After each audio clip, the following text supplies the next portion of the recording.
नमस्कार मित्रांनो, मी आहे सोनल बागुल आणि आपण आपला एक नवीन व्लॉग चालू करतो आहे. आणि या व्लॉगमध्ये आपण दापोली फिरणार आहोत आणि अजून बरीच ठिकाणं फिरणार आहोत. तर सकाळचे 5 वाजलेले आहेत आणि आम्ही आता निघालेलो आहोत. तर कशी ही जर्नी होणार आहे आणि आम्ही काय काय मजा करणार आहोत आपण या व्लॉगमध्ये बघूयात. तर चला निघूयात आणि कसा एन्जॉय होतो आहे हे मी तुम्हाला दाखवत राहील. चला. कल्याणवरून आपला हा दापोलीचा प्रवास आपण करणार आहोत आणि एक साधारण 6 तासाचा जर्नी मॅपमध्ये दाखवतो आहे. तर आपण बघूयात की आपण दापोलीला कधी पोहोचतो आहे आणि दापोली आणि कोकण दर्शन करण्याचं एक काही खास कारणही आहे. तर तेही मी तुम्हाला सांगेन. तर चला आपल्या या जर्नीला सुरुवात करूया.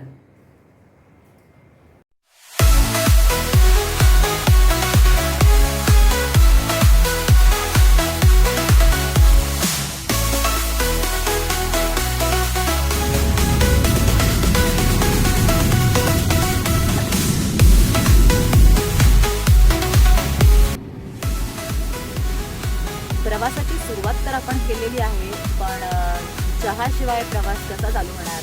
तर कल्याण येथील तबेला चाय इथे आम्ही चहा घ्यायला थांबलेलो आहे आणि चहा घेऊन आपण पुढचा रन चालू करणार आहोत.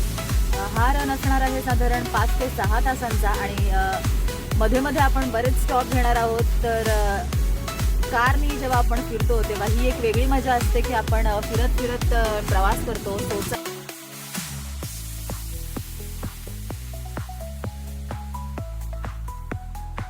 5 वाजेच्या अंधारात आपण निघालेलो आहे आणि हळूहळू सकाळ होत आहे आणि आपला प्रवास असा चालू झालेला आहे आणि एक्सप्रेस हायवे आपल्याला लागलेला आहे आणि एक्सप्रेस हायवे थ्रू आपण आपली जर्नी जी चालू केलेली आहे.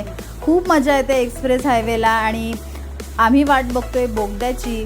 बोगद्यामध्ये खूप मजा येते. आम्हाला तरी मजा येते. तुम्हाला मजा येते का नक्की सांगा. आणि बोगदा आलेला आहे आणि खूप मजा येते. वाव, असाच आपला प्रवास आपण चालू ठेवतोय.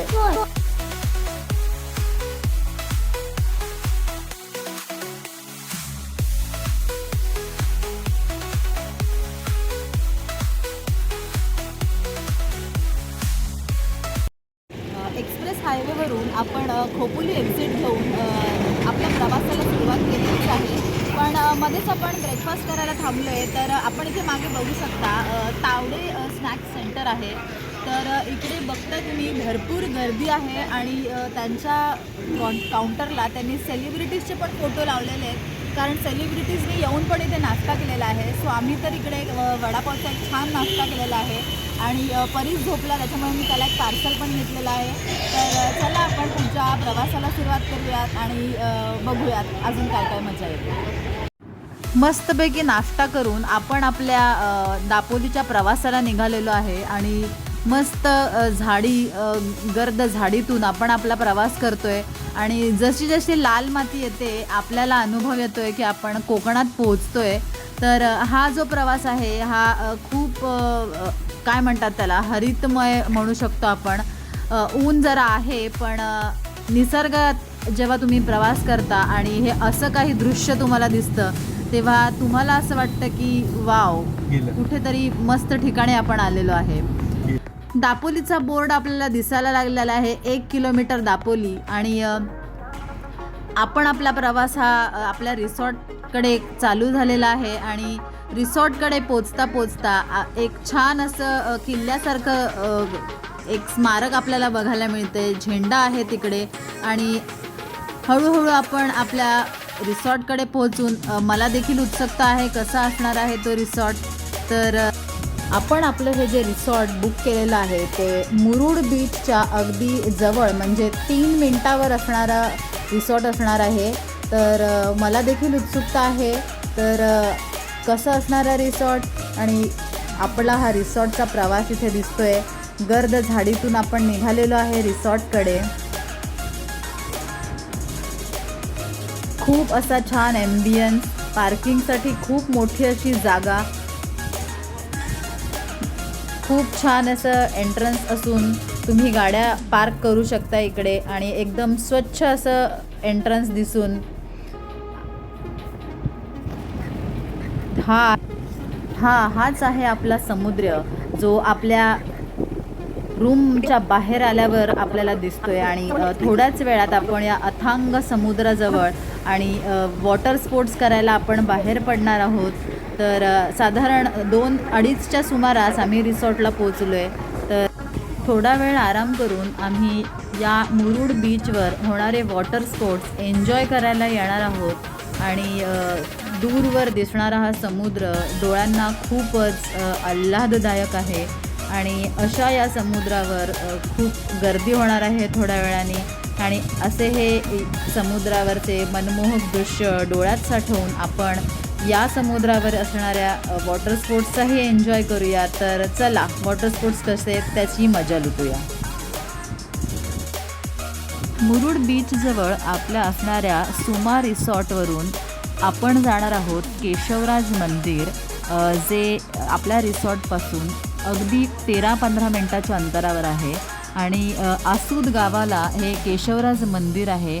गर्द झाडीत वसलेलं हे मंदिर साधारणतः 1000 वर्ष जुनं आहे. आणि मंदिराची रचना उत्तम असून बांधकाम दगडी आहे. देवळाच्या आवारात दगडी गोमुख आहे.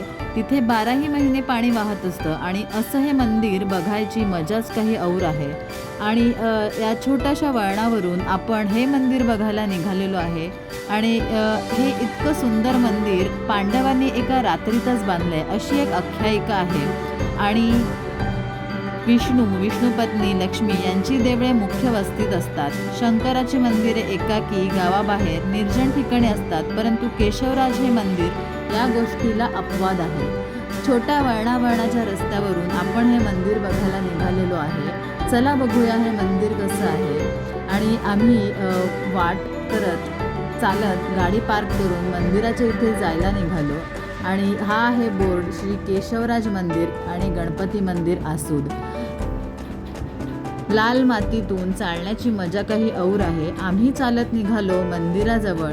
पण तिथे जाता जाता खूप सारे कोकणी मेवा आपल्याला विकायला असल्याचा तिकडे दिसते. विविध प्रकारचे ज्यूस आहेत, आंबे, छोटे छोटे आंबे विकायला आहेत. आणि हे सगळं बघून आम्ही केशवराज मंदिराच्या ठिकाणी जाण्यास निघालो. पण मला असं वाटतं जाता जाता आम्हाला तिकडे कळलं की मंदिर काही कारणास्तव बंद आहे. त्यामुळे आम्हाला तरी तिकडे दर्शन काही मिळाले नाही.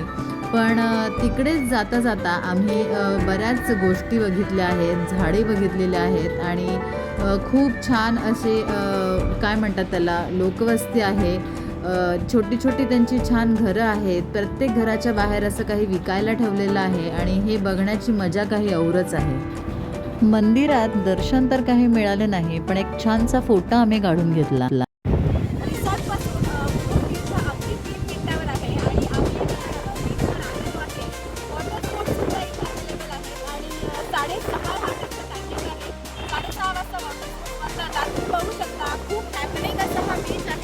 खूप गर्दी आहे या बीचवर आणि वॉटर स्पोर्ट्स सुद्धा अवेलेबल आहे. आम्ही त्याचा आस्वाद घेत आहोत. तर चला बघूया काय काय येतात. चला.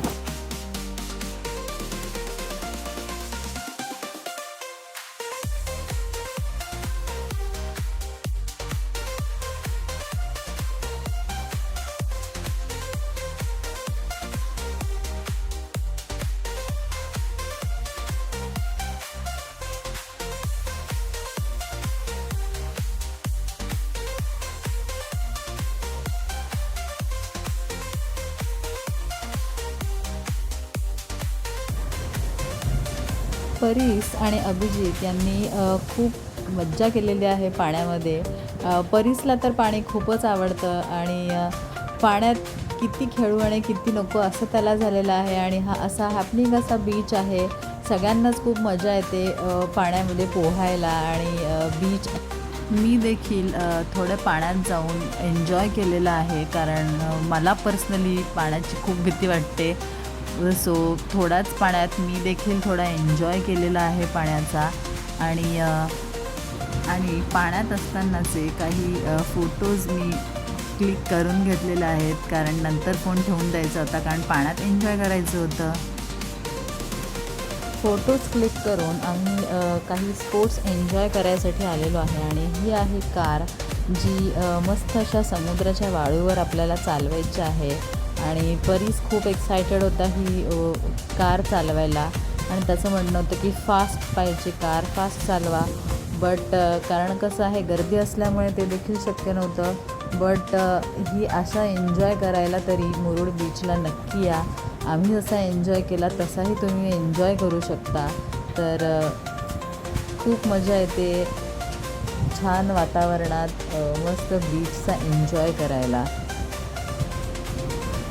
तिघांनी मिळून कार चालवल्यानंतर परीसला ही बाईक चालवायची होती. आय डोंट नो, कदाचित त्याला बाईकच म्हणतात. आणि ही बाईक खूप मस्त एन्जॉय करत त्याला चालवायची होती. आणि अख्ख्या बीचवर ते जे दादा आहेत ते त्याला घेऊन गेले. घोडागाडीसुद्धा अवेलेबल आहे आणि बरेचसे स्पोर्ट्स इथे होतात. म्हणजे सायकल आहे, तुम्ही छानसं फोटो सेशन करू शकता. कॅमल पण होता तिकडे, म्हणजे उंट होता, त्याच्यासोबतही फोटो काढू शकता. कॅमल राईड आहे. पण बनाना राईडसुद्धा होती तिकडे, पण कदाचित बनाना राईड बंद असल्याने ती करता आली नाही. आणि परीस इथे मस्त असा राऊंड मारून आलेला आहे आणि त्याला खूप मजा आलेली आहे. मुंबईच्या बीचप्रमाणे या मुरुड बीचवरही खाण्याची अगदी चंगळच आहे. पाणीपुरी, भेळपुरी, शेवपुरी, रगडा पॅटीस, त्याच्यानंतर गोळा इकडे अवेलेबल आहे.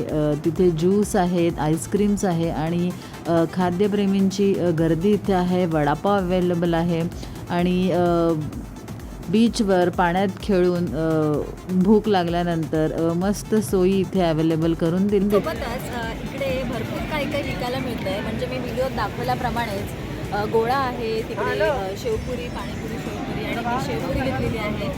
तर त्याचाही मी आस्वाद घेऊन बघते कशी लागते शेवपुरी.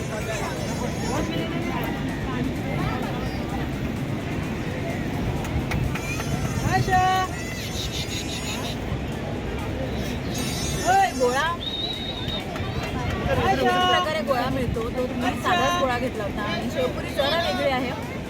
म्हणजे तुम्ही बघू शकता आपल्या मुंबईकडे बारीक शेव असते आणि पाणी वगैरे घट्ट टाकतात, पण इथे थोडी वेगळी आहे शेवपुरी. पण खूप मस्त आहे. चला मी आस्वाद घेते, तुम्ही एन्जॉय करा. मस्त शेवपुरीचा आणि गोळ्याचा आस्वाद घेत कोकण ट्रिपचा पहिला दिवस आम्ही इथेच संपवलेला आहे. आणि हा पहिला दिवस आम्ही खूप एन्जॉय केलेला आहे. पुढील 2 दिवसही आम्ही फिरलेलो आहोत. ते 2 दिवस बघण्यासाठी सोभी फूड्स आणि ब्लॉग्सला लाईक करा, सबस्क्राईब करा आणि कमेंट करा. बाय.